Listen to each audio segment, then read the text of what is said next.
Permítanme un momento. Bueno, hola, muy buenos días a todos, ¿cómo están? Muchas gracias por acompañarnos el día de hoy en esta charla con el químico Julio Roberto Angarita, quien ha sido invitado por el doctor Santiago Rojas a compartirnos su conocimiento y su experiencia en el tema de los oligoelementos. Mm, Él tiene especializaciones y bueno, el espacio es de él. Yo lo que hago es invitarlos a que lo escuchemos con suma atención, a que aprovechemos el conocimiento que nos va a compartir. Y muchísimas gracias a todas las personas que nos están acompañando de forma presencial en este momento por Zoom, pero que también en una forma remota nos van a ver, ya sea a través de Facebook o a través del sitio web, que es por donde les vamos a compartir. Químico, Julio Roberto Angarita, muy buenos días. La sala es suya, Buenos días. bienvenido y muchas gracias por aceptar esta invitación de Sendero del Ser. Gracias a ustedes y al doctor Santiago por esta invitación. Gracias a todos los presentes en la sala. Vamos a tocar un tema que es aparentemente sencillo y trivial, pero que es del diario vivir y nos toca fundamentalmente nuestra salud. Entonces, vamos a hacer un breve repaso por los aspectos básicos de la nutrición y en la parte final nos vamos a centrar en el manejo de metales y de oligoelementos y de cómo estos minerales afectan nuestra vida. Entonces, vamos a compartir pantalla. Bueno, entonces hay muchas frases referentes a la nutrición y, digamos, hay una que es bastante diciente de la realidad y es, somos lo que comemos. ¿Mm?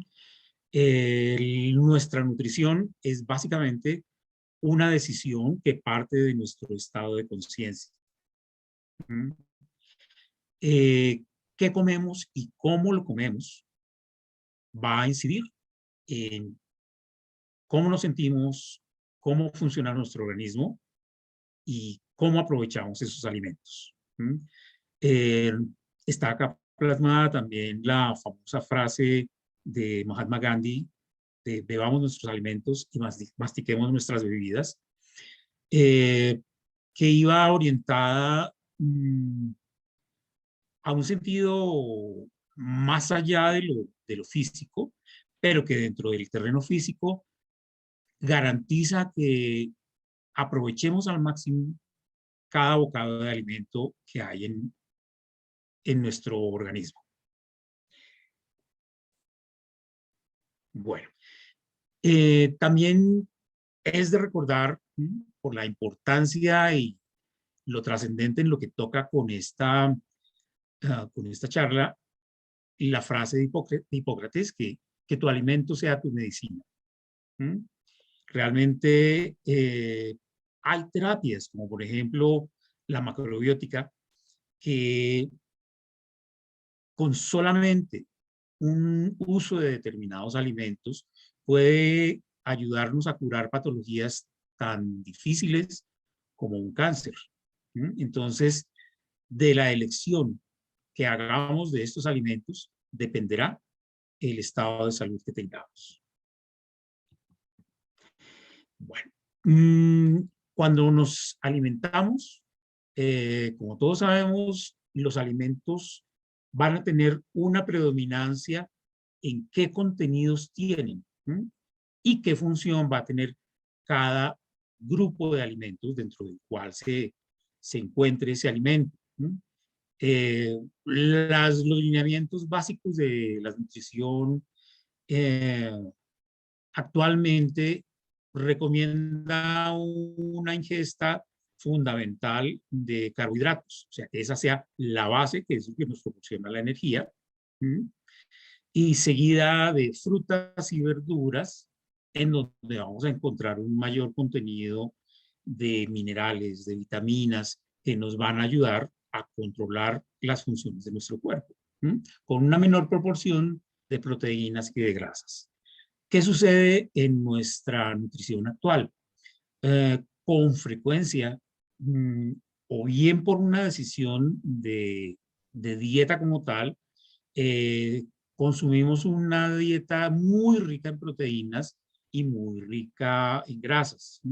Que son, por ejemplo, las llamadas dietas cetogénicas, pero que si no son bien manejadas, si no son controladas por un profesional, pueden llevarnos a situaciones bastante complejas en nuestra salud. En cualquier alimento, como podemos ver, por ejemplo, en este caso, tomamos una manzana, vamos a encontrar muchos nutrientes, solamente que vamos a encontrar predominancia de algunos de ellos, ¿no? Entonces, vamos a encontrar varios minerales, varias vitaminas, ¿m? Muy poca proteína, por ejemplo, en este caso, que es una fruta. ¿M?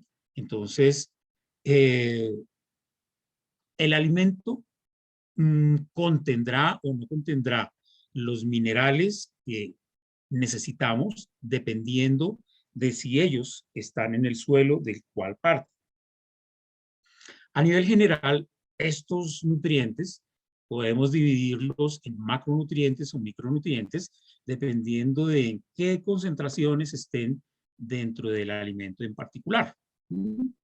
Entonces, como macronutrientes, tenemos, digamos, como los ladrillos con los que se construye la casa, haciendo un símil, que nuestro cuerpo es como una casa. Entonces, con los hidratos de carbono y las proteínas y los lípidos, se construyen nuestros tejidos, nuestras células. Pero las funciones que se desarrollan al interior de él están reguladas por micronutrientes, que son las vitaminas y los minerales. Según su origen, pueden ser orgánicos e inorgánicos. Dentro de los inorgánicos estamos hablando del agua y de las sales minerales. Es raro encontrar y hablar del agua como un nutriente, pero resulta que el agua es un elemento que nos aporta minerales. También en algunas terapias se recomienda, por ejemplo, el consumo de agua destilada como para hacer desintoxicación. Pero hay que tener cuidado con este consumo de agua destilada, porque el agua destilada lo que haría al entrar a nuestro organismo es robar minerales, disolverlos y eliminarlos por vía urinaria. Entonces, a largo plazo, un consumo de agua destilada no es recomendable.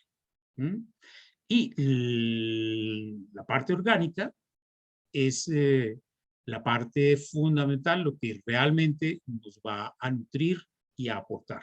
Pero muchos de los minerales vienen por vía de agua. Según su función dentro del cuerpo, algunos nutrientes nos aportan energía, como los carbohidratos, como las grasas. Otros nos ayudan a formar estructura, como son las proteínas. Dentro de ellas, pues tenemos que mencionar a los aminoácidos.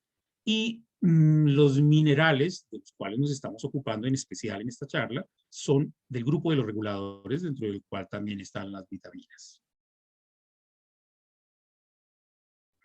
Entonces, retomamos la información que veníamos hablando. Entonces vamos a tener proteínas que nos van a ayudar a crear tejidos, a crecer, a reparar el cuerpo. Las vitaminas y los minerales que nos van a regular las funciones en el cuerpo. Las grasas que nos aportan energía, pero también son parte estructural de las células. Por ejemplo, el cerebro es un órgano que necesita mucha grasa. Como ustedes saben, hay grasas buenas, hay grasas malas, saturadas no muy buenas, insaturadas como los ácidos omega 3 y 6, que son muy importantes para nuestro organismo.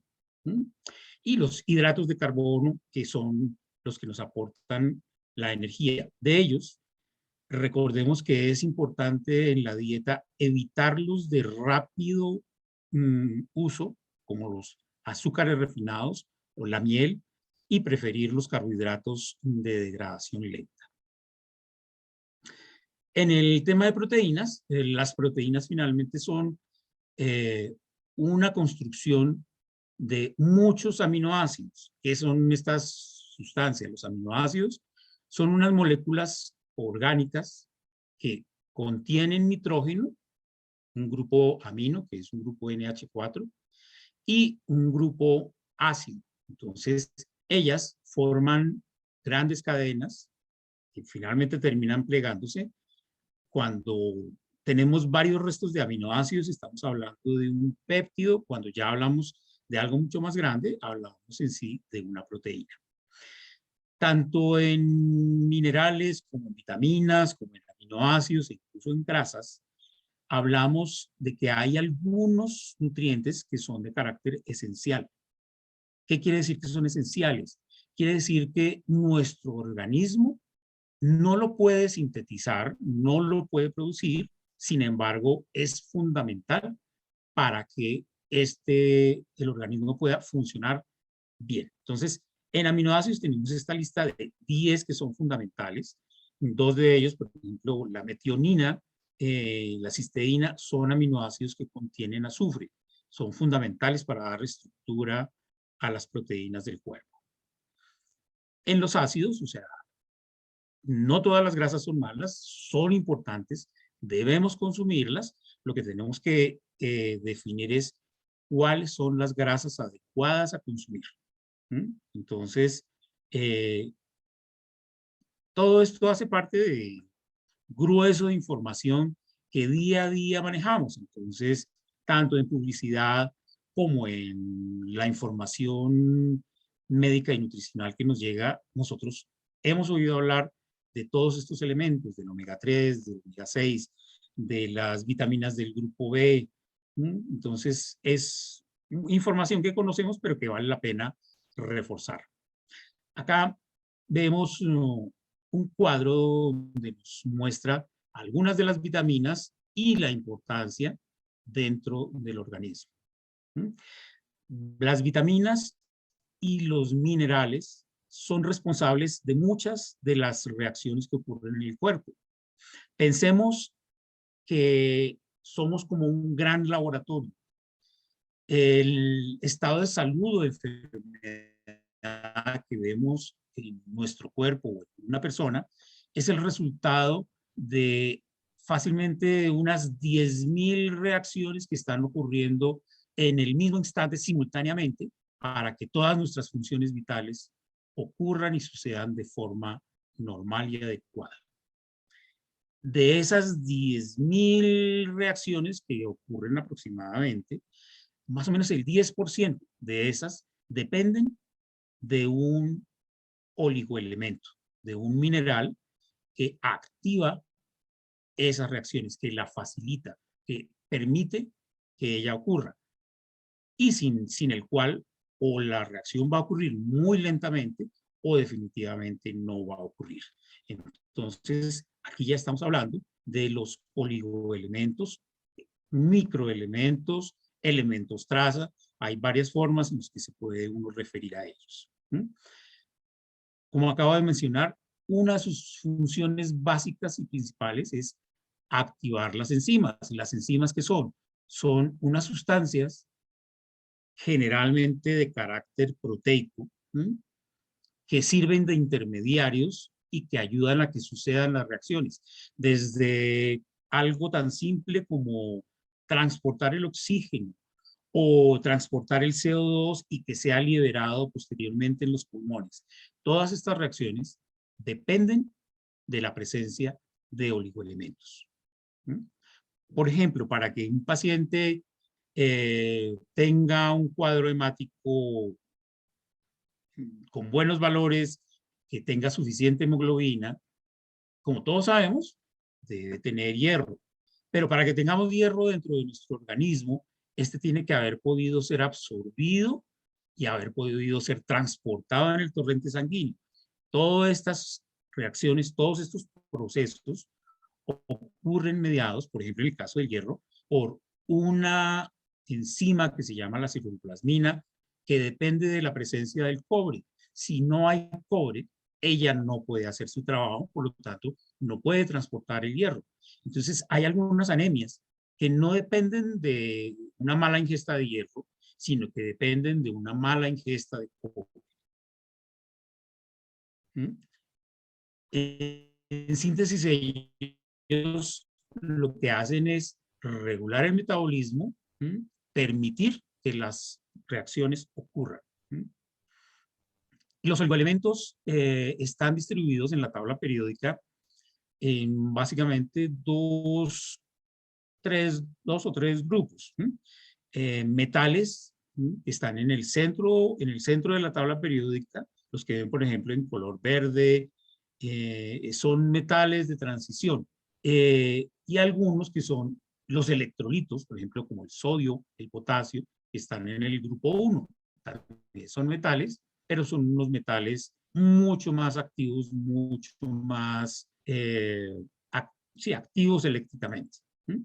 Al otro extremo tenemos el cloro, que también es fundamental para nuestro organismo, el yodo y el flúor. Entonces, no estaríamos hablando solamente de metales como tal, sino algunos metaloides, por ejemplo, como, o no metales como el azufre. Bueno, nosotros como seres vivos somos parte de las cadenas tróficas, o sea, de las cadenas alimenticias. Todas las cadenas alimenticias parten de un sustrato inorgánico, o sea, del suelo.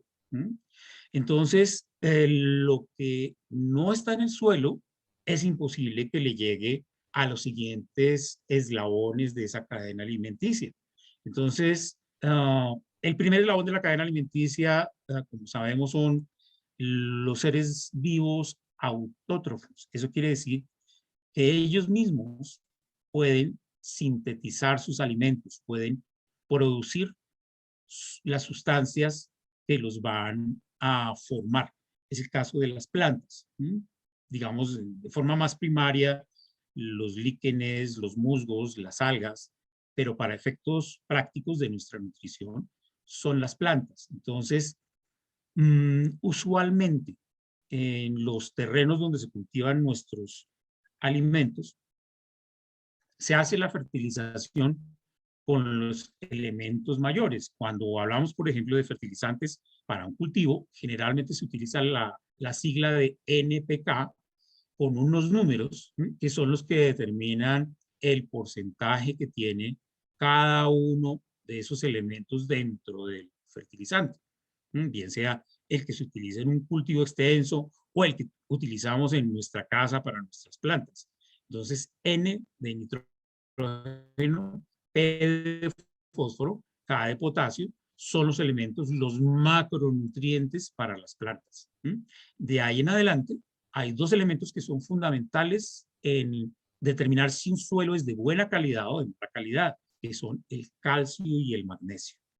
El calcio y el magnesio determinan lo que se llama la capacidad de intercambio de un suelo, la capacidad de nutrir a los vegetales que subsisten en ese suelo. Y ya minerales como el cobre, el boro, el hierro, manganeso, zinc, son elementos traza. Esos elementos usualmente no son suministrados a los cultivos. Entonces, en cultivos que se han, en suelos que se han sobreexplotado, sobre los cuales año tras año tras año, a veces por cientos de años, terminan empobrecidos y sin suministrarle estas sustancias. En la actualidad nosotros, pues, no dependemos de forma directa de un solo suelo, porque pues vamos y compramos nuestros alimentos en un supermercado, en un almacén, en donde están llegando alimentos de muchísimas partes, incluso del mundo, no solo del país, de la región, sino del mundo. Entonces, eso favorece y nos ayuda en la medida en que no dependemos de un suelo en particular. Sin embargo, hay regiones en las que hay deficiencias de determinados minerales, como es el caso, por ejemplo, en nuestro país, en la zona de Santander. Hay zonas en donde los suelos y las aguas son muy pobres en yodo y hay una incidencia más alta de problemas de tiroides en las personas por esa deficiencia del mineral en los suelos y en las aguas. Entonces, en la cadena alimenticia de la que estamos hablando, tenemos que tener en cuenta unos factores que están en contra de la absorción y del suministro de los nutrientes a nuestro cuerpo. En cada paso de eslabón, el aprovechamiento estimado es del orden de un 10%. Eso quiere decir que si la planta tiene un 10% de proteína, por ejemplo, del pasto que está consumiendo una vaca, de ese 10% de proteína que tiene el pasto, la vaca solamente va a aprovechar el 1%, ¿sí?, para formar sus tejidos. La carne que va a producir ese animal, si hablamos de personas que sean carnívoras, va a contener un 25% de proteína. De ese 25% de proteína, nosotros solamente podremos aprovechar alrededor del 10%. Esto mismo sucede con los minerales. ¿Sí? Entonces, incluso si nosotros consumimos una buena cantidad de vegetales, vamos a tener dificultades de absorción. Las plantas contienen unas sustancias que se denominan fitatos, derivados de los ácidos fíticos.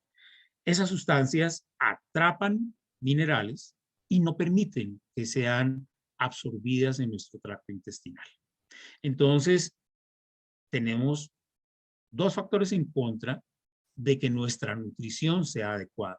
Una, que los suelos contengan estas sustancias, y dos, que tengamos una buena absorción.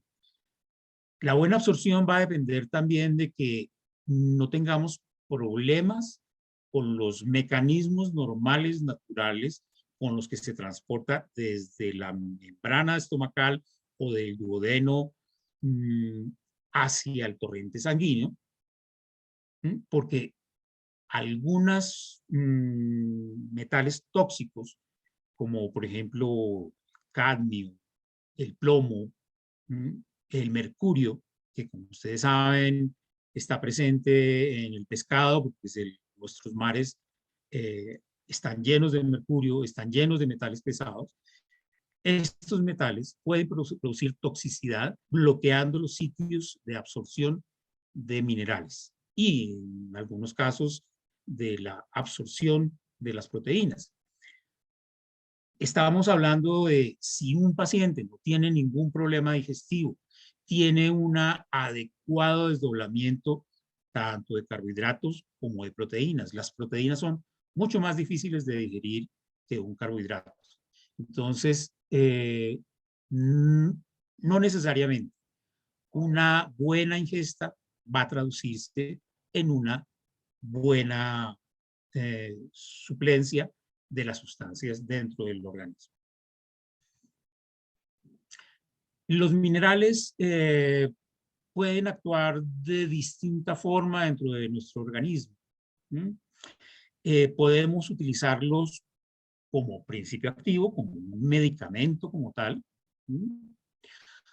Es el caso, por ejemplo, del zinc, que en elevadas concentraciones se utiliza para manejar forunculosis, alteraciones de la piel que produzcan acné, control de las glándulas sebáceas. Entonces, el zinc nos va a ayudar a altas concentraciones, utilizando como principio activo a tratar esos problemas. El cobre, por ejemplo, puede ser utilizado en forma tópica, o sea, por ejemplo, en una herida, para controlar la contaminación de la herida, para ayudar a su cicatrización. Lo mismo sucede con el zinc, que también ayuda a la cicatrización. Por ejemplo, saben que algunas cremas que contienen el zinc para ayudar a esa cicatrización. El otro aspecto en el que puede ser utilizado un mineral es ya el aspecto de nutrición. ¿Mm? En suplencia, por ejemplo, tenemos los suplementos de minerales y vitaminas que no son totalmente recomendables. No siempre las formas en las que vienen estas sustancias alcanzan a ser aprovechables por el organismo. La mejor forma en la que el organismo puede absorber y utilizar un mineral es en complejos orgánicos de baja estabilidad. Entonces, entramos al campo de la oligoterapia.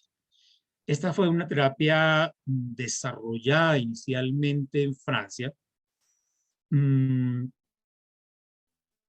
que utiliza gluconatos de algunos metales, de estos oligoelementos. El gluconato quiere decir que es una sal del ácido glucónico que es derivado de la glucosa.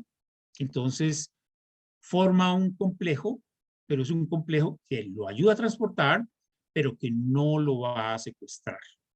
O sea, no le va a generar una barrera de absorción al organismo para su aprovechamiento. En este caso, estamos hablando de mayores concentraciones a menores concentraciones. Si ya vamos a concentraciones menores que las de nutrición y oligoterapia, podemos entrar dentro del terreno de la homeopatía, en donde ya estamos hablando es de qué acción energética puede tener una sustancia al ser diluida y diluida sucesivamente. De acuerdo a las normas de la homeopatía, entre más diluciones y dinamizaciones hagamos de una sustancia, se va a incrementar su poder curativo. En las primeras etapas, en los primeros años de la homeopatía, digamos en la homeopatía hahnemanniana, inicialmente se utilizaban diluciones no tan altas. Eso quiere decir que podríamos estar, en ese caso, en terrenos de concentraciones similares a las de oligoterapia. Solamente que cuando hacemos dinamizaciones, cuando hacemos diluciones, las indicaciones de una misma sustancia van a ser muy distintas si hablamos de oligoterapia que si hablamos de homeopatía. De acuerdo a la cantidad que utilicemos de una sustancia puede ser tóxica. Básicamente, cualquier sustancia puede ser tóxica si estamos hablando de concentraciones muy altas. Incluso el agua puede ser considerada tóxica. Si hacemos una ingesta superior a 8 o 10 litros, el organismo puede entrar en un shock por pérdida de minerales, pérdida de sodio, por ejemplo. Entonces, si utilizamos elevadas concentraciones, estamos acercándonos a la toxicidad del metal. O sea, estas sustancias no son sustancias inocuas si estamos hablando de altas concentraciones. De, por ejemplo, tomar la sal e ingerirla directamente. Si ya hablamos de una concentración un poco inferior, estamos hablando de metaloterapia. Mencionábamos el caso del zinc. Otro caso, por ejemplo, de metaloterapia es el uso del carbonato de litio para pacientes psiquiátricos. Entonces, se ha visto que tiene buenos resultados en pacientes con depresiones severas, pero este tipo de terapias manejan concentraciones que están muy cerca al nivel de toxicidad. Entonces, un paciente psiquiátrico que consuma carbonato de litio a niveles de elevada concentración, tiene que hacerse pruebas de litio en sangre para no sobrepasar, no llegar a niveles de toxicidad. Un poco más abajo en concentración, hablamos de suplementación nutricional. Si seguimos disminuyendo la concentración, hablamos de oligoterapia. En la oligoterapia estamos hablando de que del mineral vamos a utilizar partes por millón. Una parte por millón es, digamos, para nuestros visualizarlo, de 1 kilogramo tomar 1 miligramo. Entonces, 1 miligramo sería 1 parte por millón de la sustancia. Entonces, si hablamos de 1 litro de solución, ese litro contendría 1 miligramo. Es del orden de concentraciones de las que estamos hablando cuando hablamos de oligoterapia. Aparentemente son concentraciones muy bajas, pero dado su dilución y dado el tipo de compuesto en el que se suministra, son las formas más fáciles en las cuales el organismo puede absorber estos minerales. Por eso se recomienda que cuando se da oligoterapia se haga en ayunas, lejos de, las comidas, para que la sustancia no quede ocluida dentro del alimento, no sea secuestrada por sustancias como los fitatos que contienen los vegetales y pueda ser realmente absorbida. Ya en el caso de la homeopatía, como les comenté, estamos hablando de un terreno energético en las cuales las concentraciones pueden ser tan bajas y las sucesiones han sido tantas que ya incluso es posible que no encontremos materia de la sustancia de la cual partimos en la preparación del medicamento. Acá tenemos un listado de acuerdo a la cantidad, los metales que más consumimos. Entonces, los que más necesitamos. Entonces, partimos del potasio, es del que más necesitamos. No está incluido en esta tabla el sodio, que es un mineral que está absolutamente en todo alimento, toda sustancia contiene sodio. Por ejemplo, cuando tenemos una chimenea, el color de la llama en la chimenea es un color amarillo. Ese color amarillo es debido a la presencia de sodio. Los electrones del sodio con la alta temperatura del fuego hacen un salto cuántico y producen esta luz de color amarillo. Si habláramos de potasio, la luz que despide el potasio sería una luz azul violeta.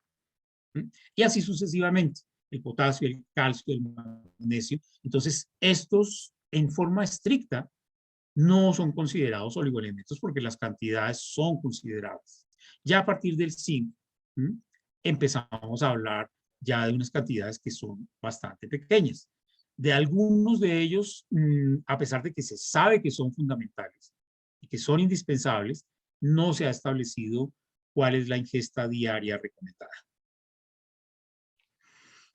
Entonces ya iríamos a aplicaciones punto a punto.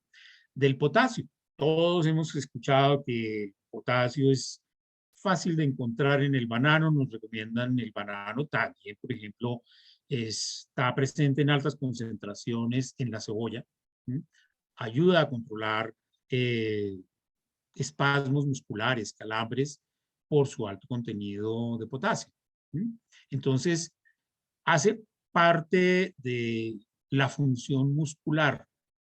En la acción de las fibras de los músculos es fundamental para la contracción y relajación. Pero si una persona recibe cantidades elevadas de potasio, se puede intoxicar y, por ejemplo, si se lo suministra en forma endovenosa, puede presentar un paro cardíaco porque se contrae el corazón y no logra volver a su estado de relajación. Mientras que el potasio ayuda en la contracción, el calcio y el magnesio ayudan en la relajación. El potasio y el magnesio hacen parte fundamental de los procesos de transporte hacia adentro y hacia afuera de las células. Si no hay unas cantidades adecuadas de estas sustancias, no van a poderse ingresar los nutrientes hacia la célula para que ella realice sus funciones. Cuando consumimos elevadas cantidades de potasio, ayudamos a controlar la hipertensión. Sabemos que la hipertensión está más asociada a una ingesta elevada de sodio. El potasio en elevada concentración balancearía el el sodio ayuda a que sea eliminado. Entonces, por esto es que, por ejemplo, para hipertensos se recomienda utilizar una sal con alta suplencia de potasio. ¿Mm? Cuando una persona está deshidratada por diarrea, por vómito, ha perdido elevadas concentraciones de estos electrolitos, de estos minerales. Entonces hay que suministrar estos electrolitos para que el cuerpo alcance su balance. El magnesio está presente en muchísimas funciones. ¿Mm?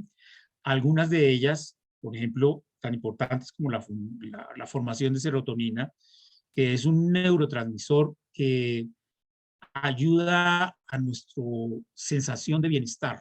Entonces, si la persona se siente irritable, deprimida, nerviosa, una adecuada ingesta de magnesio nos va a ayudar a que se libere suficiente serotonina y a estabilizar el paciente en estos aspectos, digamos, no solamente físicos, sino emocionales. ¿Mm? Entonces, es fundamental para producir energía. Dentro de la célula hay una estructura que se llama mitocondria, que es la responsable del procesamiento de la energía para la célula. ¿Mm? Ahí interviene el magnesio. ¿Mm? Entonces, el magnesio también nos ayuda a que sean absorbidos el calcio y el potasio. ¿Mm? Previene el insomnio. Nos ayuda a reducir enfermedades cardiovasculares. Como dijimos, ayudar a la relajación muscular, entonces nos ayuda a controlar espasmos, ayuda a la musculatura lisa del intestino de forma que evita el estreñimiento. Entonces, una dieta rica en vegetales es un buen aporte de magnesio. Acordémonos que el magnesio hace parte de la estructura de la clorofila. La clorofila es una molécula muy parecida a la hemoglobina, tiene unas estructuras que se llaman porfirinas, solamente que en el corazón de esa estructura, en la clorofila, hay magnesio. En el corazón de la hemoglobina lo que hay es hierro. ¿Mm? En algunas ocasiones se plantea que por ejemplo, un vegetariano no necesita suplementos nutricionales que le aporten hierro porque podría haber transmutación del metal, transmutación de hierro, de magnesio a hierro. Yo respetuosamente disiento de estas afirmaciones, ¿sí? Porque la energía necesaria para modificar la estructura de un elemento químico es demasiado alta. Ese tipo de reacciones son las que ocurren, por ejemplo, en explosiones nucleares. Entonces, una transmutación dentro de un ser vivo, de una sustancia a otra, no lo consideraría viable. Lo que puede estar sucediendo es que como son cantidades muy pequeñas las que el organismo necesita, por los procesos de homeostasis, o sea, de regulación interna del organismo, el organismo decide no excretar, no perder los minerales de los cuales está teniendo poca ingesta. Los guarda como si fuera un tesoro, de forma que no se eliminan en elevadas cantidades. Entonces, con el hierro suministrado por otras sustancias en la dieta, puede estarse supliendo la necesidad de la persona vegetariana. El zinc es tal vez el mineral, el elemento más importante desde el punto de vista de manejo del sistema hormonal. Cerca al cerebro está la hipófisis y ella envía unos mensajes a través de sustancias químicas, tanto a el eje de manejo de energía del cuerpo, o sea, al páncreas, y también a las glándulas sexuales. Entonces, muchas hormonas y muchas enzimas dependen del zinc. ¿Mm? El zinc, como se sabe hoy en día, también es fundamental en el mantenimiento de nuestro sistema inmune. ¿Mm? Ayuda a que tengamos en el intestino grueso una buena flora bacteriana que es responsable de muchas sustancias que intervienen en la inmunidad. ¿Mm? Entonces, ya habíamos mencionado un manejo de problemas de acné. Si hay deficiencia total de zinc, no vamos a tener ni olfato ni gusto. ¿Mm? Ayuda a la formación de tejidos como hueso, colágeno. ¿Mm? Ayuda en la formación de insulina.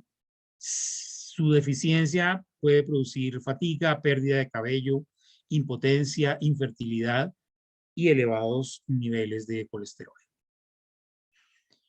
El hierro, como ya mencionamos, pues su función más importante es la de transporte de oxígeno dentro de la sangre. ¿Mm? Y lo requerimos para tratar anemias, solamente que es recomendable que no se suministre solamente el hierro, sino que también se suministre el cobre, el manganeso, el cobalto, que hace parte de la estructura de la vitamina B12 de la cianocobalamina, y de la vitamina B6 de la piridoxina. El flúor es un mineral del cual hoy en día se discute si realmente es bueno o no para el organismo. ¿Mm? Se observaba que en lugares en donde hay una deficiencia de flúor en los suelos y en el agua, se presentaban muy elevado número de caries en la dentadura de las personas. Entonces, se empezó a suministrar, a fluorar el agua, eh, para suplir estas deficiencias que se encontraban en algunos sectores. Hoy en día se recomienda limitar el aporte de flúor porque puede ser tóxico.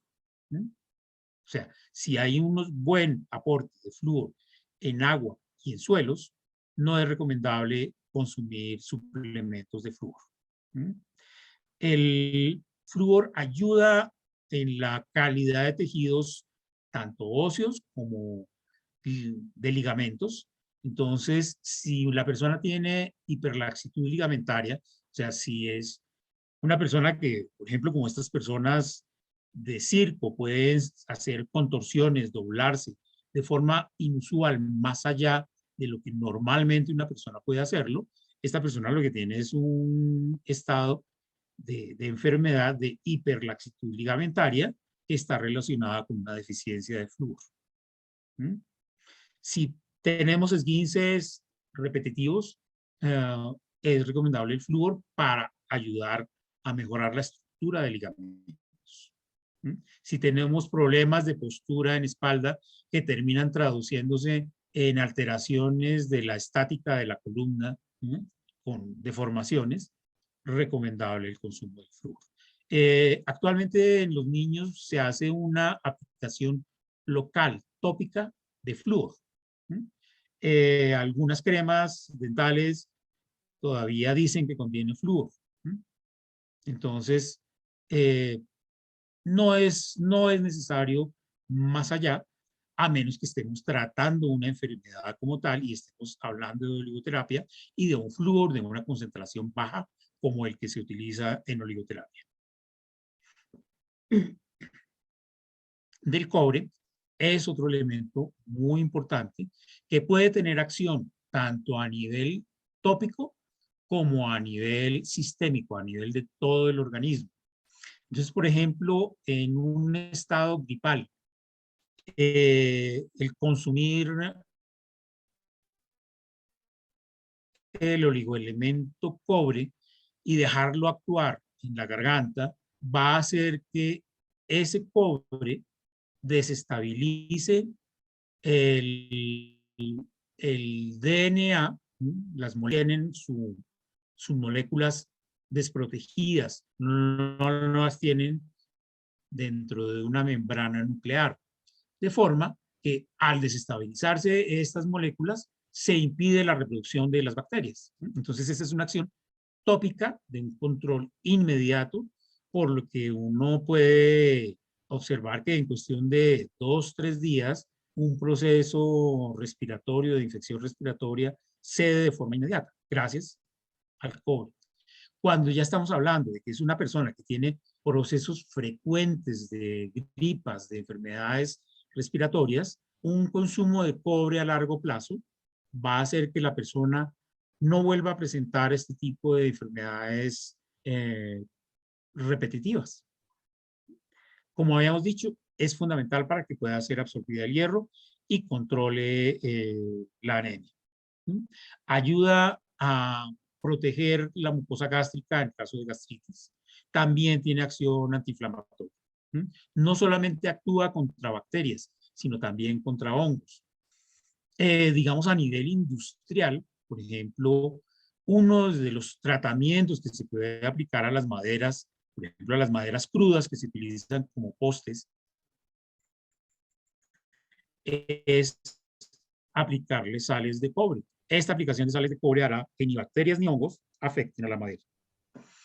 El azufre tiene una incidencia bien importante a nivel hepático. Como hace parte de la estructura de los aminoácidos como la metionina, como la cisteína, dentro de ellas hace que estas sustancias sean unos antioxidantes de un poder supremamente importante. Entonces nos ayudan a combatir radicales libres, pero más importante que esto es estas moléculas con esas concentraciones de azufre nos ayudan a formar puentes que le dan fortaleza y estructura a las proteínas, como al colágeno. Ayuda a estabilizar nuestros tejidos. La metionina puede internamente el organismo transformarla en cisteína, pero la cisteína como tal también es supremamente importante como antioxidante. La taurina ayuda directamente al corazón. Entonces, estamos hablando en este caso de aminoácidos que están relacionados y dependen del azufre. Ayuda a controlar alergias, tanto respiratorias como en piel. Y estimula el hígado. El fósforo hace parte de estructura de huesos, de tejidos conectivos. Ayuda a la función muscular, a la obtención de energía.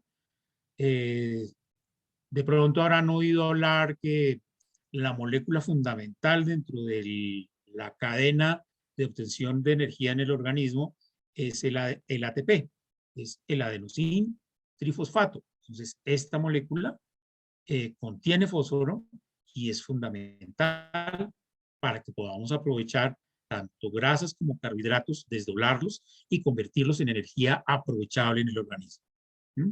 Si no tenemos suficiente fósforo, podemos sentirnos fatigados, podemos tener dolor en huesos y tener espasmos.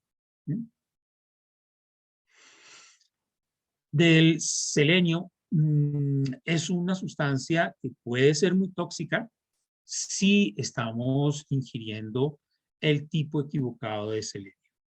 En general, para suplementación nutricional se utiliza el selenito de sodio, que es una forma inorgánica de selenio. Tiene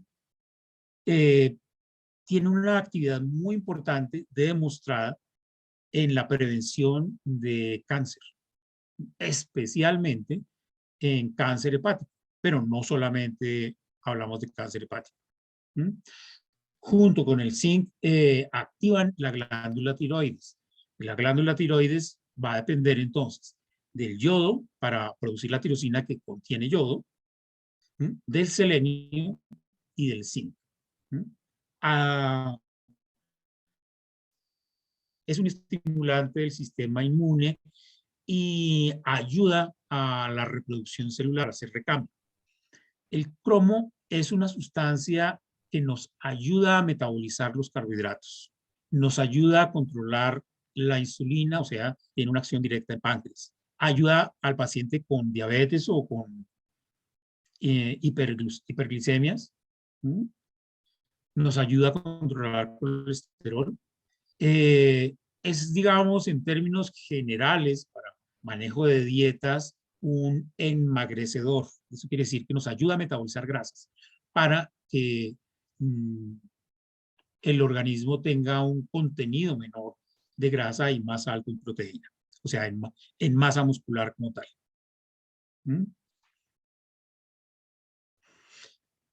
El vanadio tiene una acción muy importante en control de triglicéridos y de colesterol. Ayuda también al manejo de diabetes porque potencia la acción de la insulina. El yodo también es fundamental. Si la persona en sus primeros años de desarrollo, el infante no consume suficiente yodo, va a tener deficiencias en desarrollo físico, mental, a eso se le llama cretinismo. Entonces, van a ser personas que pueden terminar con retraso mental para toda su vida. Cuando ocurre en adulto, puede producir bocio, que es la inflamación exagerada de la glándula tiroides. Entonces, es el, digamos, vulgarmente llamado coto, en el que debajo de la mandíbula, en el cuello, se va a crecer la tiroides de una forma exagerada, porque al no existir el yodo, la glándula trata de compensar su función, produciendo más tirosina, hormona tirosina estimulante. Entonces, es fundamental para tiroides y la tiroides como tal controla todo un eje hormonal. El silicio es útil en la osteoporosis. Cuando hay mala cicatrización de fracturas, mala calcificación, cuando no hay fijación de calcio, es recomendable utilizar silicio. Acordemos que cuando hablamos de tejidos óseos, también nos estamos refiriendo a tejidos conectivos y a ligamentos. El aluminio no es un elemento del cual se describa y se defina una necesidad como tal en el organismo.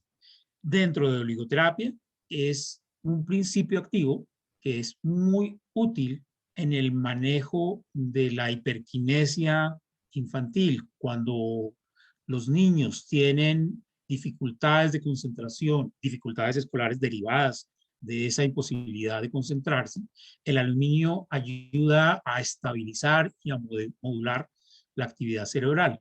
Entonces nos ayuda con el retraso intelectual, nos ayuda también con trastornos del sueño, que es una situación que para los padres que tienen que manejar este tipo de niños es muy complicado de manejar y se obtienen muy buenos resultados.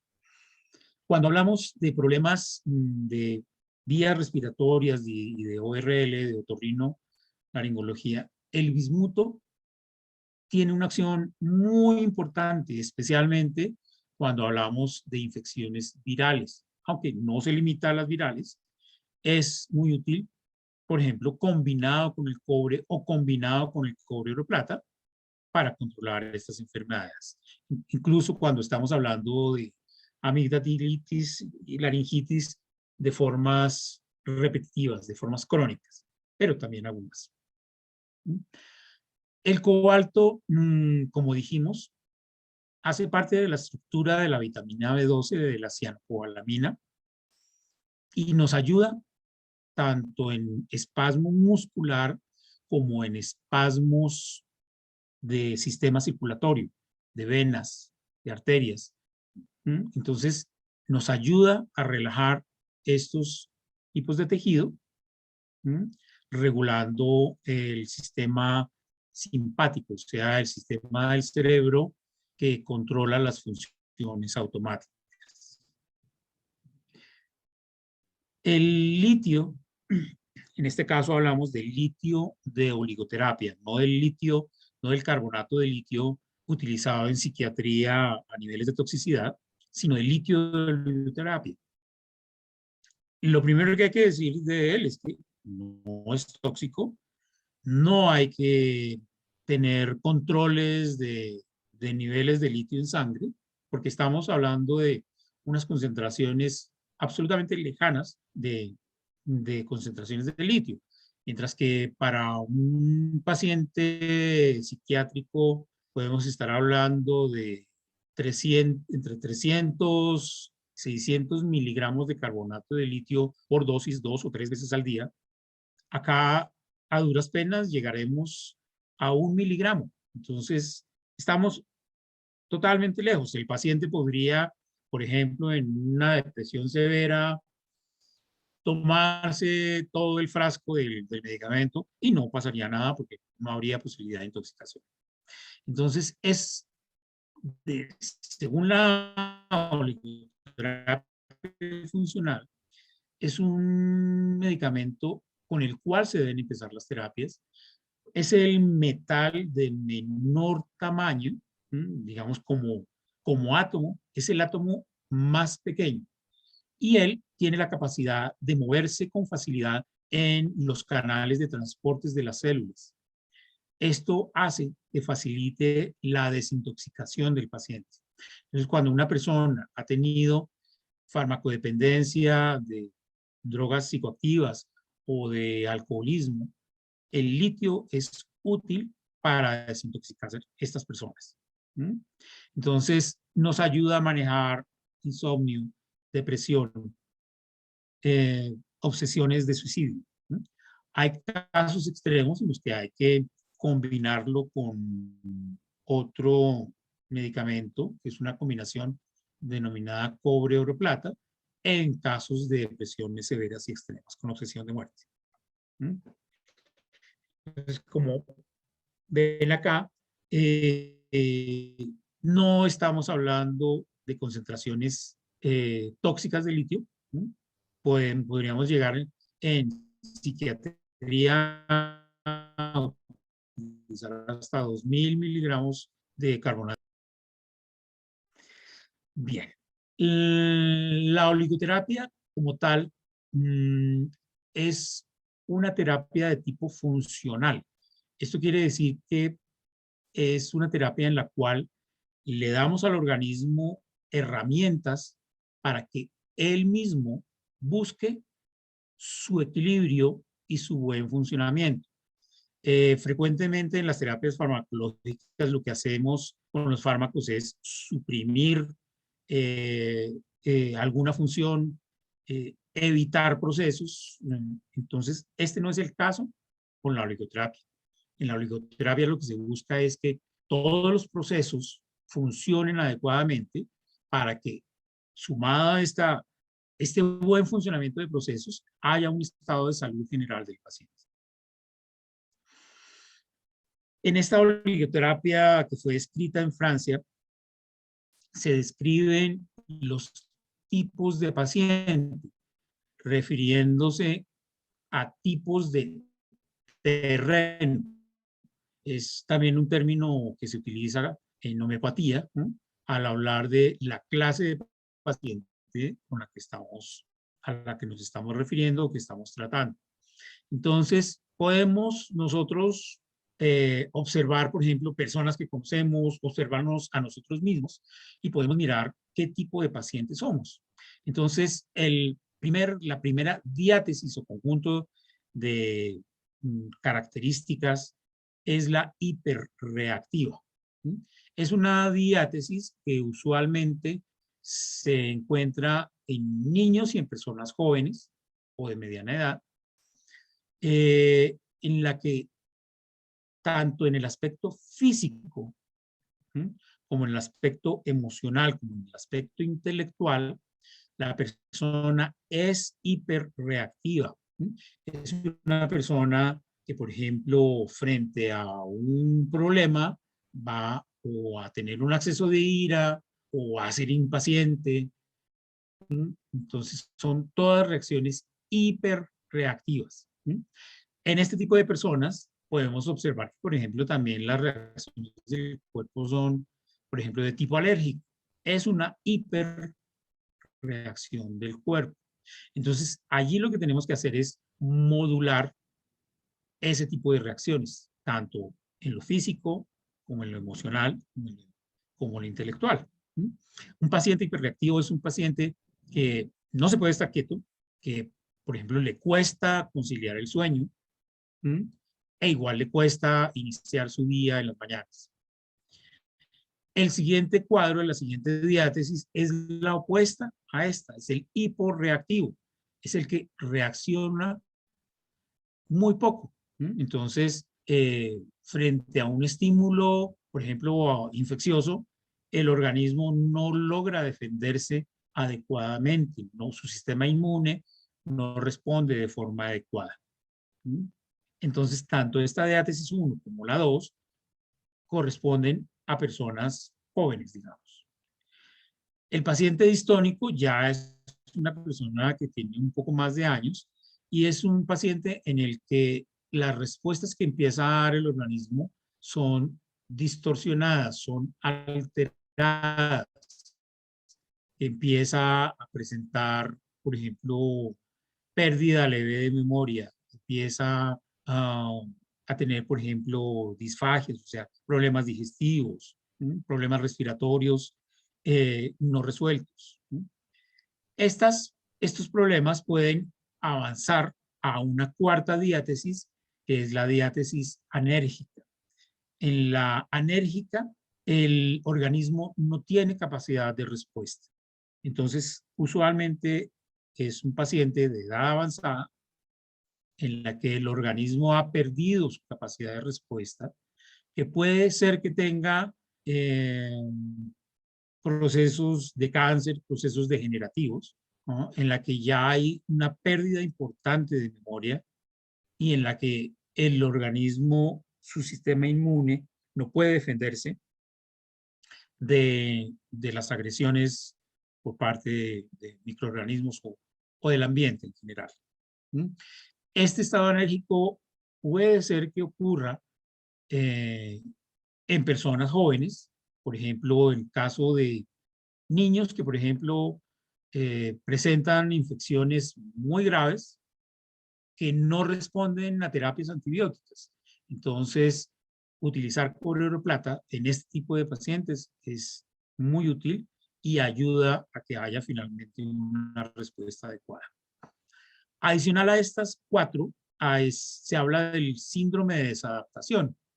Estamos hablando de los ejes hormonales, tanto de hipófisis a páncreas, que es el manejo de la energía en el cuerpo, ¿sí? El adecuado funcionamiento, que no haya sobrepeso, que haya buen aprovechamiento de carbohidratos, que no haya ni hipoglicemias ni hiperglicemias, como diabetes.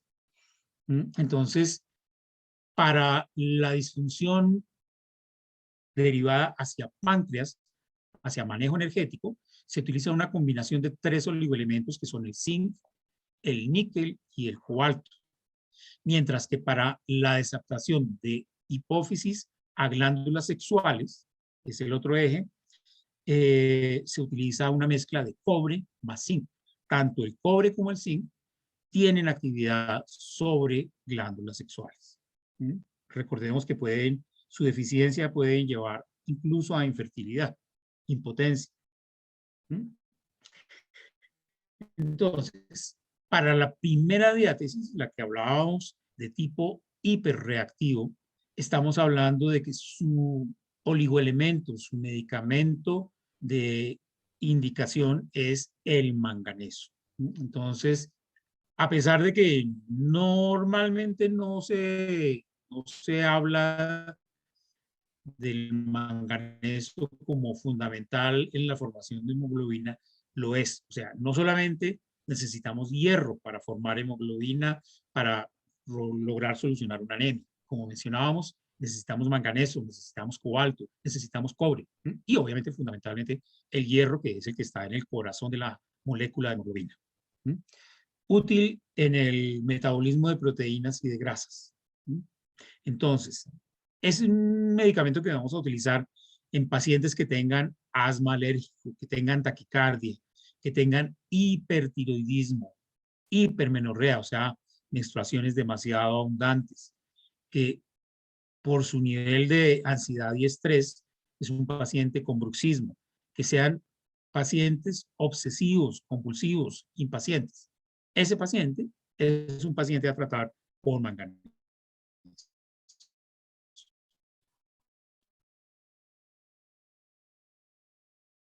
Cobre manganeso. Entonces, a este paciente con una respuesta inmune deficiente, nos va a responder con cobre manganeso. Va a dejar de ser tan susceptible a las infecciones respiratorias y a tener una mejor respuesta. Va a activarlo, digamos, porque es una persona que es lenta, que es poco activa. El paciente hiporreactivo es una persona que prefiere madrugar y acostarse temprano, opuesto al hiperreactivo, él prefiere trasnochar, pero dormir hasta muy tarde. El cobalto manganeso, como dijimos, maneja la diátesis distónica. Entonces, personas que tengan problemas como migrañas por problema vascular, que tengan espasmos, ese es un paciente con cobalto que vamos a tratar con cobalto manganeso. Igual vamos a manejar úlceras duodenales, artrosis, problemas de nerviosismo, tendencias a la depresión, pero de tipo moderado. Recordemos que para depresiones severas manejamos litio y cobre oro plata si es necesario adicionarlo. El cobre oro plata dijimos que es para el paciente anérgico de tercera edad o con procesos degenerativos o con enfermedades infecciosas demasiado graves. Este paciente puede haber ya perdido algunas funciones en el aspecto intelectual, tener confusión mental, dificultad de concentración, pérdidas de memoria importantes, reumatismos crónicos y indiferencia sexual total. Entonces, en estos pacientes de edad avanzada vamos a manejar cobre oro plata. Cobre zinc, como dijimos, nos va a manejar el eje hormonal de hipófisis hacia órganos sexuales. Si tenemos retraso en el desarrollo sexual, impotencia, alteraciones en la función ovárica y menstrual, y en general, de las glándulas sexuales hay muchas funciones que dependen. Por ejemplo, la calidad y el bienestar de la piel de una persona van a depender muy cercanamente de sus glándulas sexuales. El zinc níquel cobalto, como dijimos, nos ayuda a manejar páncreas y a manejar pacientes diabéticos. El níquel cobalto nos va a ayudar a manejar la parte digestiva del paciente. Si tenemos pacientes con una digestión lenta, con una mala metabolismo de grasas, el níquel cobalto es el indicado. El níquel ayuda a activar las enzimas que nos ayudan a procesar las grasas. El antianémico, como hemos venido mencionando, pues contiene obviamente hierro y las sustancias que hacen parte de la síntesis de la hemoglobina. Y esto es todo por lo pronto. Estoy abierto a las preguntas si tienen preguntas. Muchas gracias por su atención. Roberto, muchísimas gracias yo estaba aquí incluso como siempre tomando nota, pero ya me di cuenta que es una información que hay que volver a revisar y volver a leer, porque hay mucho valor en todo lo que usted nos comenta, principalmente en los alimentos. Me impactó el tema del 1%, del 10%, perdón, que es lo que uno aprovecha de lo que uno quema. O sea, entonces uno ve un bol Sí, de correcto. ensalada o la persona que come carne ve su pedazo de carne ahí y en realidad coja un pedacito y eso es lo que está aprovechando. Eso fue lo que a mí más me impactó. Pero entonces démosle la oportunidad a las personas, incluso hay preguntas en el chat donde ya nos están haciendo algunas preguntas, si me permite las leo o usted si desea las puede leer, pero yo voy a aprovechar que estoy acá en la rosca, por así decir, de la presentación y hago una pregunta. Me llama mucho la atención el tema del banano, porque yo consumo mucho banano.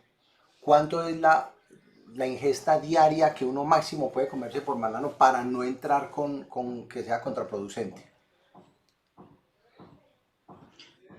En el caso de alimentos, de ingestas de frutas, por ejemplo, alcanzan a funcionar los mecanismos de homeostasis, de forma que no hay riesgo. O sea, si a la persona le da por comerse 5 bananos, 10 bananos, igual las concentraciones no alcanzan a niveles de toxicidad.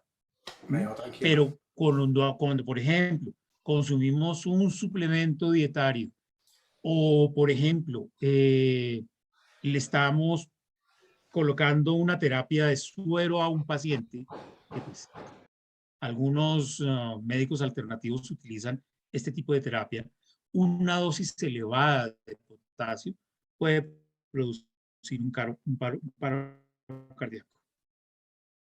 Entonces, Perfecto. desde la dieta es seguro consumirlo. ¿M? Perfecto, me va usted muy tranquilo, entonces 2, 3 bananos al día no lo van a matar a uno ni le van a dar No, un no, no. infarto. ¿M? Bueno, entonces ya usted me dirá si desea ir leyendo y respondiéndole las preguntas a las personas que lo van haciendo, ¿le parece?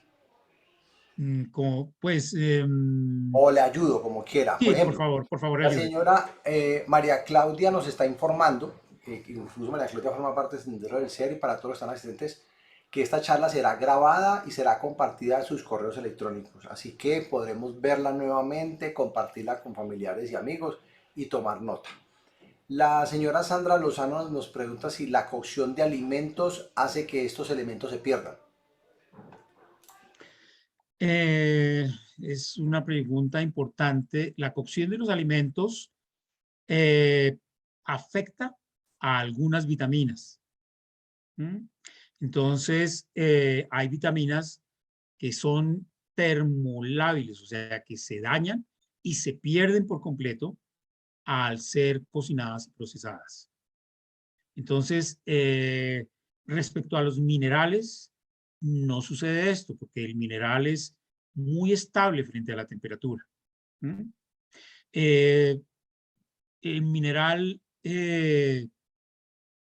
puede que sea, digamos, liberado, por ejemplo, si estamos hablando de una sopita, es posible que parte del mineral migre hacia la parte de la agüita, la parte acuosa del alimento, pero en general ellos quedan atrapados dentro de la estructura del alimento, dentro de la fibra. O sea, hablamos de que es importante la fibra, pero resulta que la fibra ocluye y tiene sustancias que secuestran estos minerales.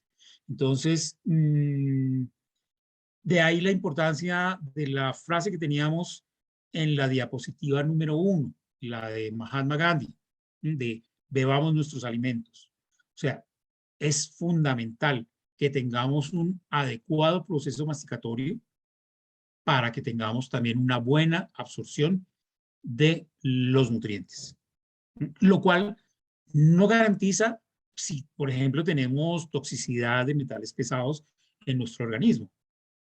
Ya, Entonces, frente a la temperatura, los minerales son estables, pero no todas las vitaminas son estables. Algunas son estables, por ejemplo, la vitamina B6 es estable a la temperatura, ¿m?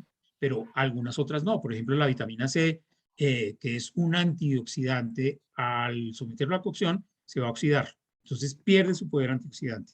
Algunas simplemente se descomponen por completo, ¿m? Y no vamos a recibir el beneficio de la vitamina por efecto de la cocción. de acuerdo. A mí me gustaría complementar un poquito la pregunta y no sé si sea posible que nos regale unos ejemplos de 2, 3, 4 alimentos que no debamos cocinar bajo ninguna circunstancia y que sea muy común que la gente los cocine y sea preferible comerlo crudo para absorber todos esos beneficios. ¿Cuáles podrían ser esos dos o tres alimentos?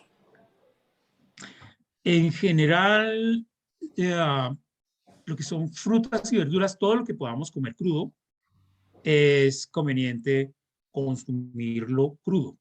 O sea, digamos que en ese aspecto los crudiuros tienen un muy buen punto. ¿Mm? La zanahoria, por ejemplo, no la cocinemos en lo posible. ¿Mm? ¿De acuerdo? Eh, sí, o sea, pasa una situación, digamos, contraria con los, los alimentos como el frijol, la soya, los alimentos que nos proporcionan proteína. Estas proteínas, si no reciben una cocción adecuada, suficientemente buena, no van a lograr romper las macromoléculas de proteína y no vamos a poder aprovechar prácticamente nada de la proteína. O sea, hablamos mucho de que el frijol, de que la lenteja, de que la soya son muy ricos en proteína, pero si estas proteínas no son suficientemente cocinadas, no vamos a absorber y aprovechar nada de la proteína de esos alimentos. O sea, como decimos nosotros coloquialmente, hay que cocinar muy bien las pepas para poder absorber todo lo que ellas tienen para nosotros. Si de lo contrario, por ejemplo, unos granitos de soya tostados o algo así, definitivamente muy rico, pero no vamos a poder absorber absolutamente nada de su proteína. Entonces, eh, y a pesar de que, por ejemplo, la soya puede llegar a contener hasta el 40-50% de proteína, que es el doble de lo que contiene la carne, no la podemos aprovechar sin una buena cocción. ¿Mm? De acuerdo. Entonces, frutas, por ejemplo, una fruta en mermelada un, pierde sus propiedades nutricionales a nivel de vitaminas. No las va a perder a nivel de minerales. Pero sí pierde sus proteínas y sus vitaminas. Muchas gracias, Roberto. La señora María Mercedes pregunta o dice, pacientes con incontinencia urinaria, ¿qué le puede ayudar? Me imagino que qué alimentos le podría ayudar para una persona con incontinencia urinaria. Mm, pues realmente la incontinencia urinaria es una patología que es ya de nivel físico estructural del esfínter. Entonces, más allá de ayudarle al músculo del esfínter, digamos, con una buena cantidad de magnesio, de potasio y de calcio, y de hacer, digamos, las terapias de ejercicios que le permitan fortalecer ese esfínter, ese músculo, eso es lo que le ayudaría a tener un buen tono muscular. Entonces, alimentos ricos en magnesio, como por ejemplo las ciruelas, las uvas o uvas pasas, son muy útiles como aporte de potasio y magnesio. De acuerdo, yo quiero hacer una observación muy importante y es que Julio Roberto es químico con amplia experiencia y con especializaciones, más tengo conocimiento que no es médico, de manera que las recomendaciones que le estamos haciendo el día de hoy son Sí. desde el punto de vista de la química, no de la medicina. ¿Por qué? Porque cada paciente, de acuerdo a sus condiciones muy específicas y muy individuales, pues debe consultar con su médico cuál es la mejor opción para él. Acá solamente estamos dando es orientaciones recomendadas de qué alimentos le pueden ayudar para esas condiciones. ¿Estamos de acuerdo, Roberto? De acuerdo, de acuerdo. Claro que sí. Bueno, Hilton Sánchez, muchas gracias porque nos está agradeciendo que muy interesante la conferencia, estoy completamente de acuerdo con él. Y pregunta si la sal rosada del Himalaya es recomendable en personas hipertensas. Mm, en general, para personas hipertensas, lo recomendable es la sal marina, que contiene tanto sales de magnesio como sales de potasio. ¿ah? O simplemente una sal para hipertenso, que es básicamente cloruro de potasio, que no es el mismo sabor al que estamos acostumbrados, pero mm, igual la sal del Himalaya tiene unos contenidos de sodio muy importantes. Entonces, es preferible reducir el contenido, la ingesta de sodio y aumentar la de potasio. De acuerdo. Sandra Solano pregunta, ¿la glutamina de la carne es cierto que fortalece las células cancerígenas?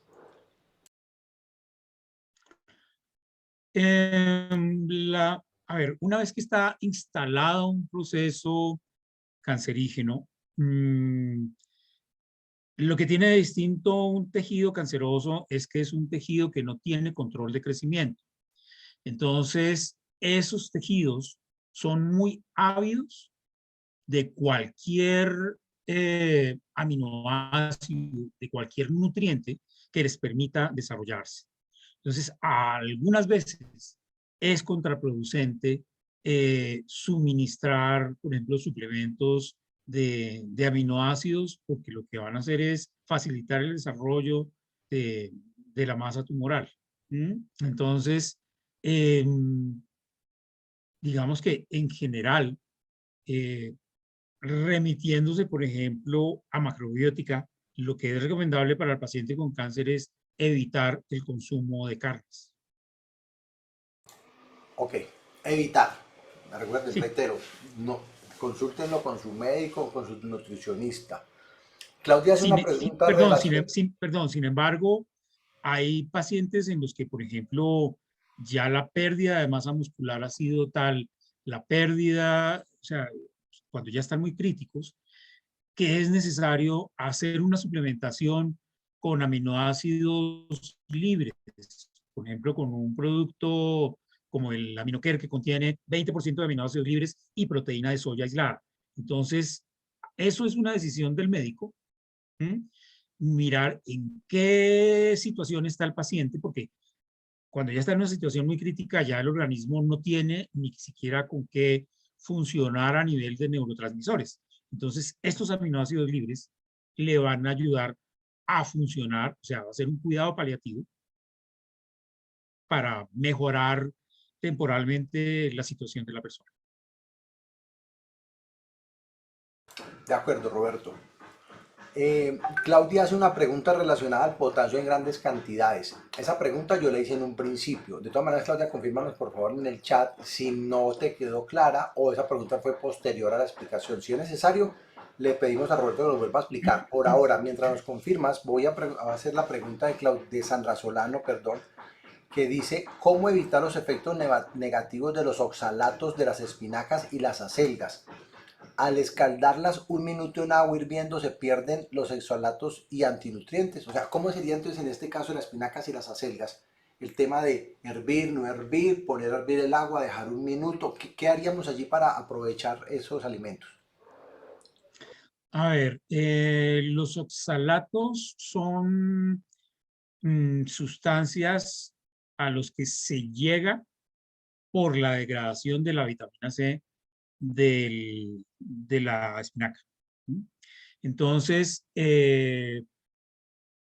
lo que es recomendable es que la espinaca no sea consumida junto con productos que contengan altos niveles de calcio.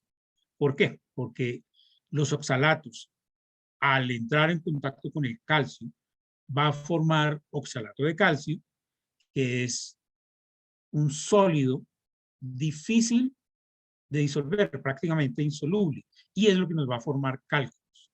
Entonces, más allá de la cocción, lo importante es, por ejemplo, no acompañar de lácteos, no acompañar, evitar que estemos suministrando simultáneamente calcio y una sustancia que nos produzca oxalatos.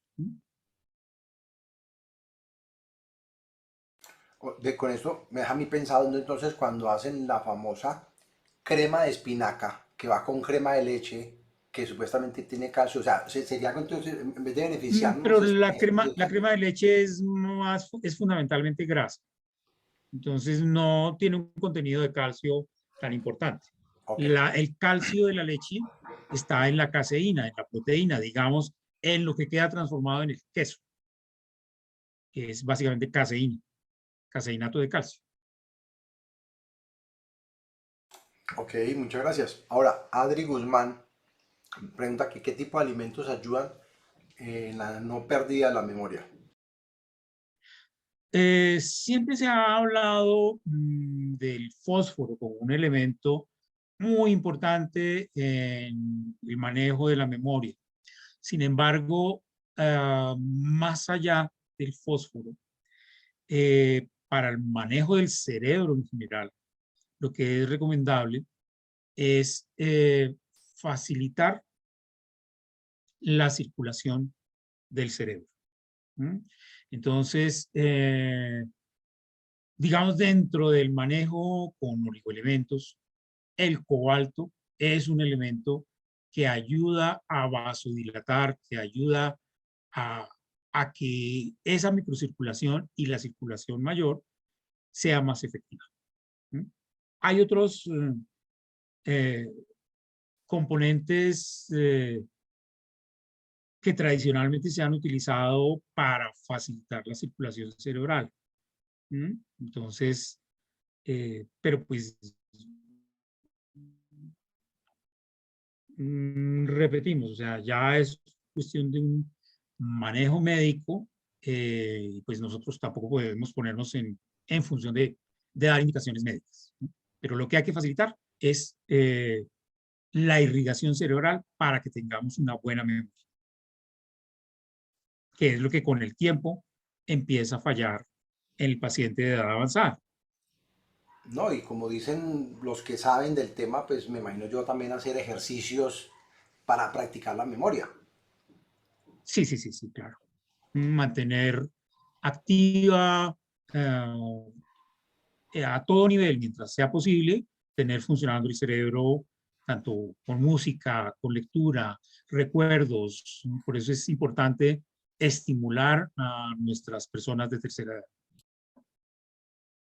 Aprendernos el número del celular de las personas que son cercanas a nosotros, porque lo tenemos en el celular y se nos pierde el celular, queda sin batería y quedamos incomunicados. Correcto.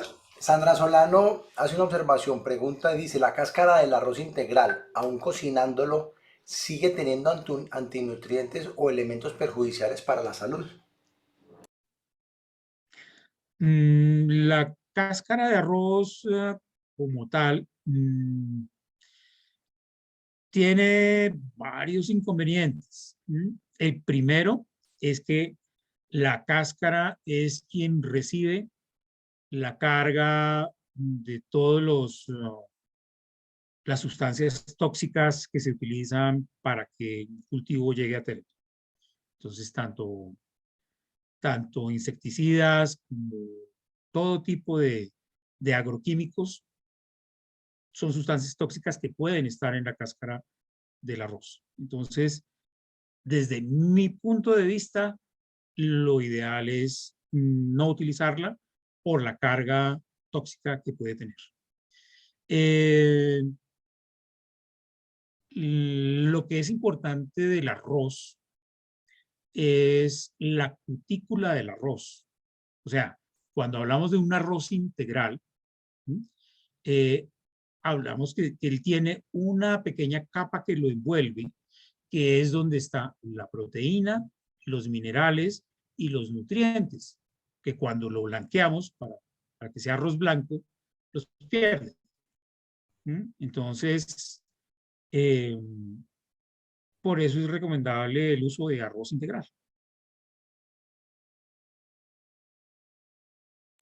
En ese sentido, el arroz integral, Roberto, hay algo, no hablemos de marcas, para no hacer publicidad innecesaria, pero hay algo que podamos revisar o mirar en el empaque del arroz que diga, no sé, este arroz fue procesado de la siguiente manera. O por ejemplo, el arroz parbolizado sería mejor que el integral. O sea, porque es que todos en Colombia consumimos y muchos países unas altas cantidades de arroz. Y sería muy bueno saber, no sé si aplique dentro de la charla y usted nos comparta su conocimiento, diferencias y ventajas. Ya sabemos que el blanco no, pero integral, parbolizado, qué revisar, qué mirar. ¿Cómo nos puede orientar en ese sentido? El proceso de parborizado es simplemente un proceso de precocción del arroz que nos va a hacer más fácil la preparación. Entonces, lo posible, si, si lo que queremos es una cocción más fácil, puede ser integral parborizado. ¿Mm? Pero basta con que estemos seguros de que es integral, que no ha sido pulido, que no ha perdido sus nutrientes. De acuerdo, entonces con que diga que es integral, cumple. Sí, cumple. Perfecto. Bueno, otra observación que tenemos por acá, la siguiente. Infortunadamente se escuchó entrecortado y no supe. Ah, bueno, la señora Claudia nos está confirmando el tema del potasio. Entonces, usted nos podría recordar brevemente hasta cuánto, qué es lo dañino, o sea, con el tema del potasio, que es parecido a la pregunta que yo le hice relacionada al banano. Del potasio tenemos un límite de ingesta estándar, normal, del orden de 2000 miligramos. Con esa cantidad estamos muy lejos de que, o sea, de entrar en un riesgo de toxicidad por una ingesta alta. Como les mencionaba, con lo que es la comida, mientras estemos hablando de sustancias no tóxicas, el organismo, sus procesos de homeostasis, o sea, de autorregulación y de control, cuando tenemos una ingesta más alta de lo normal, el organismo simplemente elimina lo que le sobra. Él toma lo que necesita y elimina lo que sobra. Entonces, no hay riesgo. De acuerdo. Una casi última pregunta, con el mayor de los gustos, Claudia. Recuerde, ya casi estamos llegando al final de nuestra charla el día de hoy, pero igual, si hay alguien más que tenga preguntas, este es el momento. Voy a hacer la pregunta que nos hace nuevamente Sandra Solano. Me parece muy interesante, al igual que las demás. ¿Los ácidos estomacales no afectan los minerales y vitaminas de los alimentos?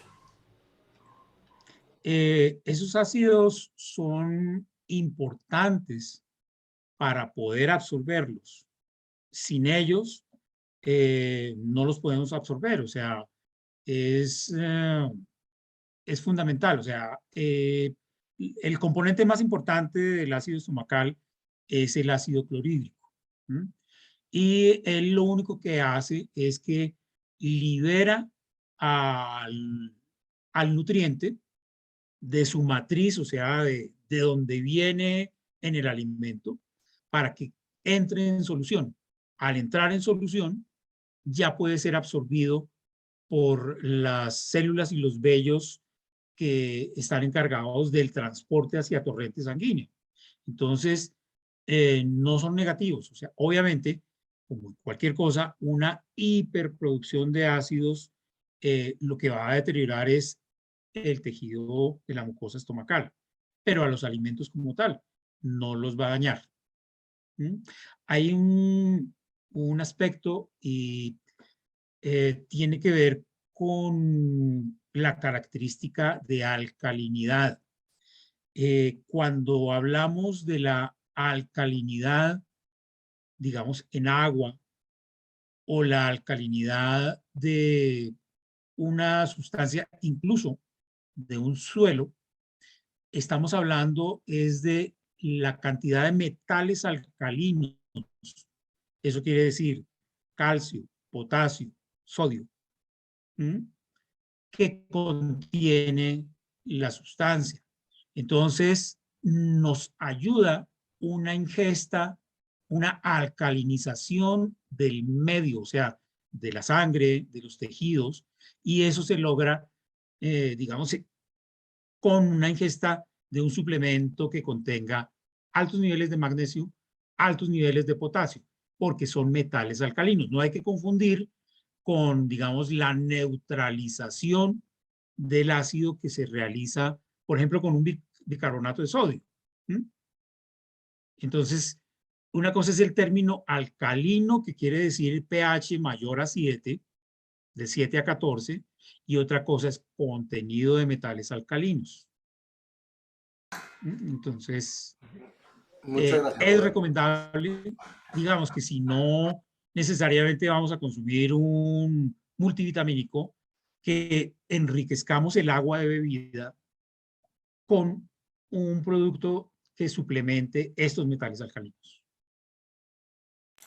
De acuerdo. Bueno, mientras de pronto nos hacen alguna otra pregunta, yo voy a hacer una desde mi punto de vista, pero teniendo en cuenta su conocimiento como químico. Hace algunos días yo escuchaba una charla de un médico investigador americano, donde hablaba algo parecido a este tema y él decía lo siguiente, desde el punto de vista médico. Entonces me gustaría conocer su punto de vista químico y desde la experiencia que trae con el doctor Santiago Rojas y con el tema de los oligoelementos y de todo esto. Es lo siguiente, él decía que nunca un suplemento vitamínico iba a reemplazar los beneficios de comer directamente los alimentos. Entonces, por ejemplo, él mencionaba que es que cuando toman, no sé, magnesio, pasticas de magnesio, es un producto que está siendo filtrado y de alguna manera solamente estamos consumiendo magnesio, mientras que cuando hay alimentos tiene miles de componentes que le van a servir al organismo. ¿Cómo es esa diferencia o qué nos puede usted aportar con esa observación de que no es lo mismo tomar suplementos vitamínicos que tomarlos directamente de los alimentos, como usted lo ha mencionado, con una buena digestión, una buena masticación, etcétera? Eh, digamos que estoy parcialmente de acuerdo. Lo ideal sí es tener una suficiente ingesta, pero la realidad en el cotidiano de la mayor parte de las personas es que no se tiene una suficiente ingesta de frutas y verduras. ¿Mm? Y la realidad también de la gran mayoría de pacientes es que hay alteraciones gástricas, hay alteraciones de digestión, sin contar, como dijimos desde el comienzo, los problemas de una mala fertilización en suelos. Entonces, si fuera cierto que con solamente una ingesta adecuada estaríamos bien, pues no habría necesidad de suplementos. Pero la realidad es que sí se presentan estas deficiencias, digamos, no totales, pero sí virtuales, en las que se empiezan a presentar ciertos tipos de enfermedades y de procesos. O sea, cuando vamos a una consulta eh, de medicinas alternativas, no vamos a ver a un paciente que ha tenido una deficiencia absoluta de determinado nutriente, pero sí una deficiencia parcial o relativa de la sustancia. Por eso es que al utilizar oligoterapia se obtienen resultados muy rápidos porque la absorción es inmediata. Entonces puede uno ver que el paciente evoluciona en términos de días, ¿m? Por mucho semanas. Entonces, eh, yo no recomiendo la toma de, por ejemplo, multivitamínicos con oligoelementos porque no siempre vienen en las mejores formas para ser absorbidos. Entonces, no siempre se pueden aprovechar estos suplementos. Obviamente, lo ideal sí es con un suficiente consumo en frutas y verduras. Bueno, Sandra Solano, que ha estado muy activa, cosa que nos encanta, hace dos preguntas muy valiosas. Si es posible mineralizar el agua destilada y si esto sí, ¿cómo se podría hacer? Y también tiene una segunda pregunta que, ¿qué sucede cuando se licúan las frutas y las verduras? Si afectan los minerales y las vitaminas. Sí, sí es posible mineralizar el agua destilada. De esa forma, digamos que uno puede controlar qué minerales está tomando. Lo que pasa es que realmente el agua contiene muchos minerales. Hay algunos productos, como por ejemplo el Oligo Plus, que contiene esa carga de minerales alcalinos. ¿No? Entonces, Si uno tiene a su disposición el producto que le mineralizaría el agua, incluso no tiene que ser agua destilada, el agua del botellón que consumimos, el agua de la garrafa, podemos mineralizarla. ¿Mm? Y respecto al licuar frutas y verduras, el licuado, que es un proceso mecánico, facilita romper fibras, facilita la disponibilidad de los nutrientes. Entonces, sí es útil. Me parece mucho. Sé que hay unos equipos que se supone que al licuar de una manera diferente no rompen la estructura química de los alimentos. ¿Eso es cierto? ¿O todas las licuadoras giran, centrifugan y cortan y es la misma situación? La estructura química es algo tan pequeño que no puede verse afectado por un elemento mecánico como son las aspas de una licuadora. O sea, eh, lo único que logramos es que las fibras sean rotas para que los ácidos gástricos actúen más fácilmente sobre los nutrientes. Incluso Ana Giraldo está haciendo una pregunta que mucho me leyó el pensamiento. ¿Licuar o extractor de jugos? ¿O es lo mismo? Es una acción química que no afecta a ese nivel molecular. El extractor de zumos lo que nos hace es perder la fibra y digamos que no necesariamente alcanzamos a obtener el total de nutrientes, pero pues es una buena opción. Sin embargo, si depende, por ejemplo, si es una persona que tiene estreñimiento, pues es preferible que consuma la fibra, porque el zumo nos quita la fibra. Sin embargo, depende de qué estemos hablando. Si estamos hablando, por ejemplo, de un vegetal, eh, la fibra del vegetal nos va a ocluir y nos va a impedir absorción y puede, como les había mencionado al comienzo, dentro de los vegetales hay unas sustancias que se denominan fitatos. Entonces, esos fitatos atrapan y secuestran los nutrientes. De acuerdo. Hilton Sánchez pregunta, hace poco conocí un producto líquido clorofila que lo recomiendan para la circulación sanguínea, disminuye colesterol y triglicéridos, desintoxica el organismo. ¿Sí lo recomienda? Habría que saber qué otros componentes tiene aparte de la clorofila. Como les mencioné, la clorofila básicamente lo que tiene es un centro de magnesio, pero a nivel de aporte de magnesio no es tan alto el aporte que puede hacer. Entonces, se necesita una cantidad elevada, digamos, como en una crema de vegetales en donde estamos hablando de una cantidad de material vegetal importante para que ya el magnesio que estamos consumiendo sea considerable. Nos es más útil consumir cosas como las uvas, como las ciruelas. ¿No? Hay, por ejemplo, en Japón unas ciruelas que son enriquecidas en minerales, por ejemplo, con sales marinas, con otras sales, que son recomendables para el paciente que está en un estado crítico y que necesita un aporte importante de minerales. Pero un producto de clorofila líquido, pienso que sería muy bajo el aporte que alcanza a hacer. Bueno, mientras yo creo que ya estamos llegando al final, les acabo de compartir la información del químico Julio Roberto Angarita, el cual nos comparte su correo electrónico, su teléfono y su contacto de WhatsApp para quienes lo quieran contactar. Recuerden que esta charla está siendo grabada, va a ser publicada en Sendero del Ser y se la vamos a estar compartiendo, si Dios quiere, el día lunes en sus correos electrónicos.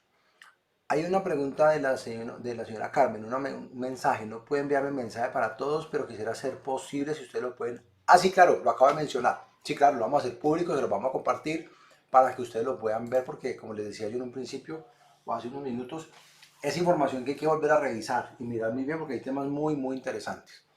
Bueno, creo que no es más, Roberto, por hoy creo que hemos llegado al fin. cumplimos el objetivo. Muchas gracias por todas las personas que participaron, que sacaron de su tiempo para acompañarnos con tanta información que hay hoy en día. Muchas gracias a Sendero del Ser y les deseamos entonces un feliz sábado y los seguiremos esperando e invitando. Recuerden por favor que el próximo 27 de mayo tendremos el viernes. En esta ocasión vamos a tener una diferencia. Las charlas con el doctor Santiago Rojas son siempre los días jueves, el último jueves de cada mes, pero en este mes, por temas de agenda del doctor Santiago Rojas, va a ser el día viernes, cuidando al cuidador. Entonces los esperamos. Roberto, muchísimas gracias. Lo dejo a usted que Gracias a todos termine y se ustedes por despida. su presencia y igual a la orden en lo que pueda servirles. Muchísimas gracias. Hasta luego. Buen día.